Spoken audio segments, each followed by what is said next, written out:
Hi అండి. ఈరోజు నాకు విశేషం ఉంది. అది మీకు చెప్తాను. చెప్ చెప్పి ముందు నేను ఈరోజు దొండకాయ ఫ్రై చేయబోతున్నా. దానికి కావలసిన పదార్థాలు: ఉల్లిపాయ, పచ్చిమిరపకాయలు, కరివేపాకు, ఆవాలు, జీలకర్ర, ధనియా పౌడరు, ఉప్పు, పసుపు, కారం. ఎలా చేస్తానో కూడా చూపిస్తాను, చూడండి. 2 చెంచాలు నూనె వేసుకోవాలి.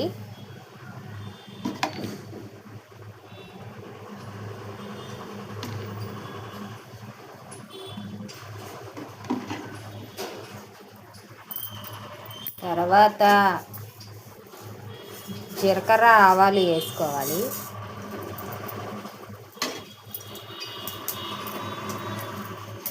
తర్వాత ఉల్లిపాయ వేసుకోవాలి.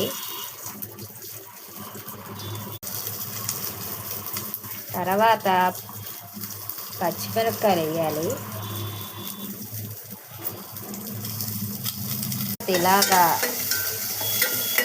వేపాలి. గోల్డ్ కలర్ వచ్చే వరకు వేపాలి.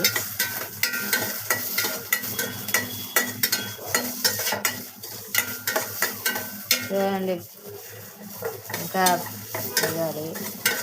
బాగానంటే కొంచెం ఉప్పు వేయాలి. వేసాను.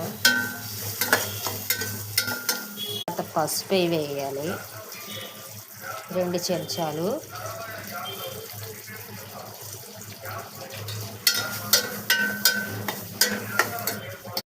ఉల్లిపాయలు, పచ్చిమిరపకాయలు, కరివేపాకు, ఆవాలు, జీలకర్ర. తర్వాత కాయలు వేసుకోవాలి.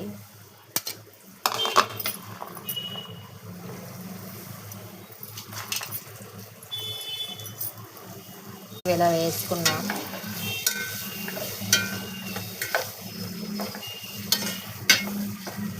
కొంచెం నూనె వేసుకోవచ్చు.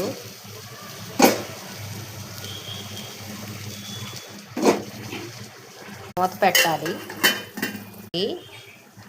కారం వేస్తాను. కారం 2 చెంచాలు వేయాలి. ఆల్రెడీ పచ్చిమిరపకాయలు వేసాను. ఇలాగా కదపండి. పౌడర్ వేయాలి. దొండకాయ ఎలాగా ఫ్రై అయ్యింది. ఇలా ఫ్రై అయ్యింది. ఈ వీడియో కానీ నచ్చితే కామెంట్ చేయండి, లైక్ చేయండి. Bye bye.